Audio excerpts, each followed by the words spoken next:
Pemirsa, wilayah Buleleng telah mengalami 9 kejadian gempa bumi dari tanggal 26 November 2025 pukul 20.33 WITA hingga 27 November 2025 pukul 09.00 WITA.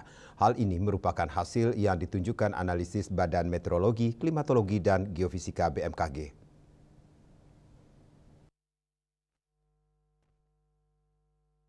Kelompok Kerja Info Dini Gempa Bumi dan Tsunami BBMKG Wilayah 3 Dwi Hartanto menjelaskan, hasil analisis BMKG juga menunjukkan lokasi gempa bumi berada di darat dengan rentang magnitudo 1,8 hingga 2,9 dengan memperhatikan lokasi epicenter dan kedalaman hiposenternya. Gempa bumi yang terjadi merupakan jenis gempa bumi dangkal dengan adanya aktivitas sesar aktif.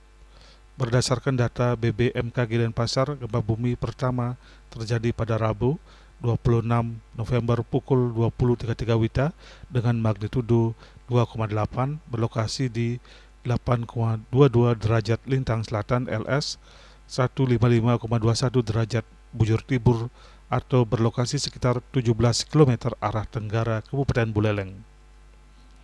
Getaran gempa bumi susulan kemudian terjadi hingga pukul 22.00 WITA hingga terakhir pada Kamis 27 November dini hari pukul 00.26 WITA dengan magnitudo 2,4 dengan titik gempa terjadi pada kedalaman 8 km.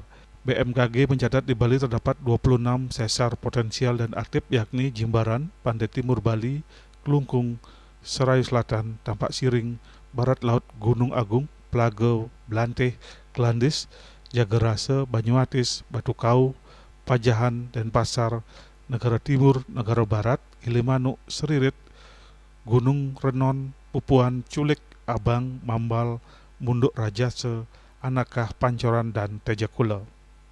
Masyarakat diharapkan memantau informasi resmi yang hanya bersumber dari BMK dan disebarkan melalui kanal komunikasi resmi yang telah terverifikasi.